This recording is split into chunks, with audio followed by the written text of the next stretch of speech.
With the biggest game of the year coming up on Sunday, are we betting because we know who's the better team, or are we betting because we know who's got the better history?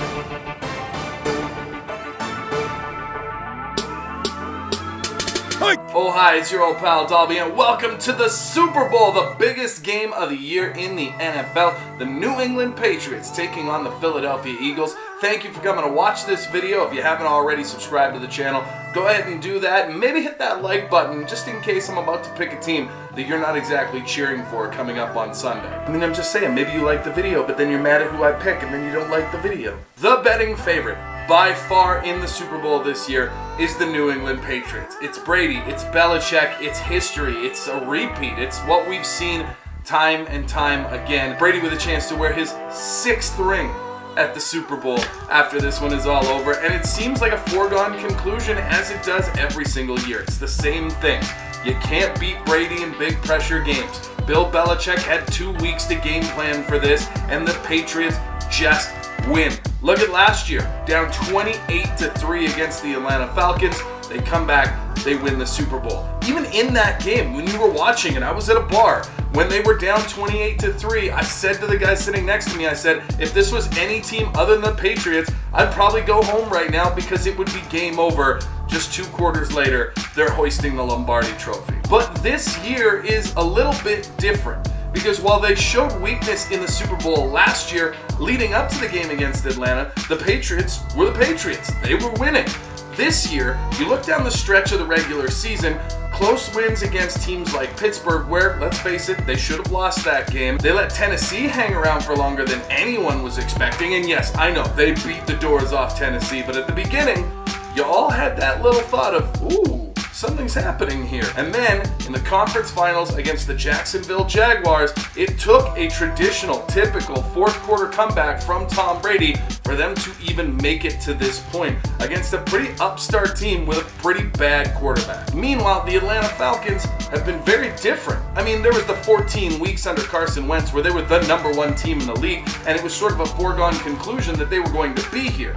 But then Wentz gets hurt in week 14, and Nick Foles has to step in. Not as bad as some other situations. Foles has playoff experience. He's a big-time quarterback. He's led a team before, but when he came in, didn't look great. Struggled through the regular season to the point where they were the first ever team to be a #1 seed and the underdog in a playoff game when they met Atlanta. They played very cool, calm, collected, had a game plan, shut down Atlanta, moved on to the next round. But nobody was picking them against Minnesota, the team that was going to go to their own stadium at home and play in the Super Bowl for the first time in NFL history, the team with the best defense in the league. Surely this was the team that could shut down Nick Foles in Philadelphia for good. Nope, Philadelphia won 38-7, and those 38 points were unanswered. Minnesota looked great in the opening drive, scored a touchdown, and everybody goes, here we go, this is it. Now the defense can step up, shut this thing down, and we can all call it a not so much. So Philadelphia, after a rough start with Nick Foles,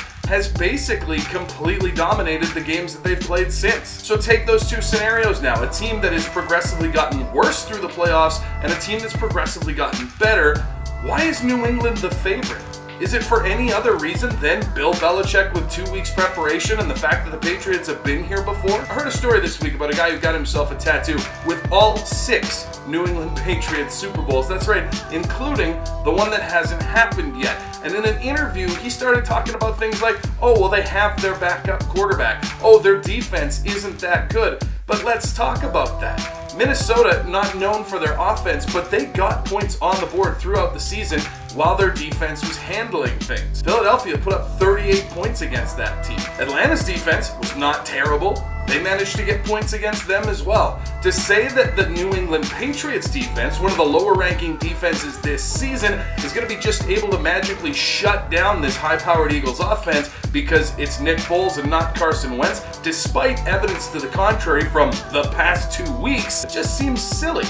Maybe the kind of thinking from a guy who gets a tattoo before a game actually happens. Now, I'm not saying that there's no way the New England Patriots win this game for all the reasons I've already said. Brady and Belichick and a team with playoff experience. this team is always in it, and in it till the final whistle. If you think that Philadelphia is going to come out and blow the doors off of them like they did against Minnesota, that's probably also silly thinking. I flip-flopped on this game for a long time. There's a reason this video is coming out a couple days later than it usually does. It's because I kept wanting to pick the Patriots for the same reason that everybody else is taking the Patriots. History, tradition. It's just what happens. It's a dynasty. But I've said it in videos so far this season. I don't like to bet on teams that aren't actually playing. And when you talk about this Patriots team and this Eagles team, I don't know how you can make the argument that New England is the better team on any other principle than, well, they've always just won before. I think it's going to be a high-scoring game, but because I'm taking Philadelphia, the spread doesn't matter. Average is about 4.5 points. I'll take those because even if Philadelphia does lose, I think it's going to be on some last-minute heroics because how else does Tom Brady win a Super Bowl? But I think both teams score in the 30s and Philadelphia scores just that much more to take the win and give the Eagles their first Super Bowl victory.